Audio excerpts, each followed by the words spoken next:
নদিয়ার বিডনগর high আটাস GSFP স্কুলের শ্রেণীকক্ষের দেওয়ালে বড় ফাটল।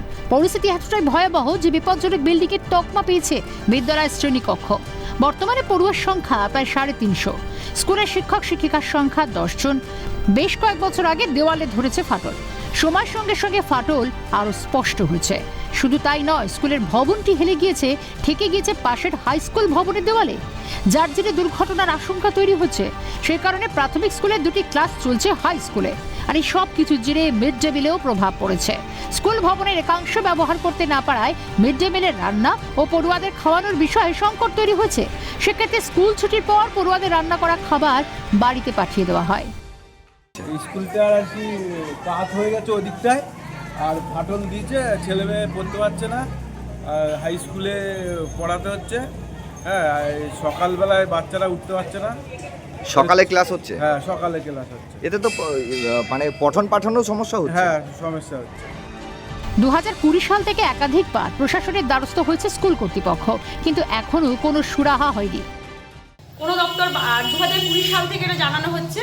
2020 সাল থেকে আমরা SDO office, BDO office, DM office, chairman office, SI office, পৌরসভা, কোনো জায়গায় আমাদের বাদ নেই, সব জায়গায় আমরা জানিয়েছি, কিন্তু তা সত্ত্বেও এখনো পর্যন্ত কোনো ব্যবস্থা আমাদের হয়নি। সংশ্লিষ্ট দপ্তরকে জানানো হয়েছে সাফাই পুরসভার।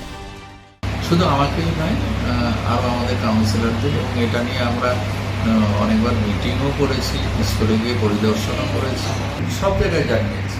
এবং আমি বলেছি লাস্ট অফ অল স্কুল বোধহয় চিফ মিনিস্টারের এককালে মুখ্যমন্ত্রী, সেখানেও শুনলাম জানিয়েছে, তারাও বলেছেন ব্যাপারটা দেখা হচ্ছে। শাসক শিবিরকে তীব্র কটাক্ষ গেরুয়া শিবিরের। আর সরকার চতুর্দিকে ক্লাব বারোয়ারি সেখানে টাকা বিলিয়ে বেড়াচ্ছে, বিভিন্ন হজ কোম্পানি, তারপরে মসজিদ কমিটি তাদেরকে টাকা বিলিয়ে বেড়াচ্ছে, চতুর্দিকে ভাতা ছড়িয়ে বেড়াচ্ছে।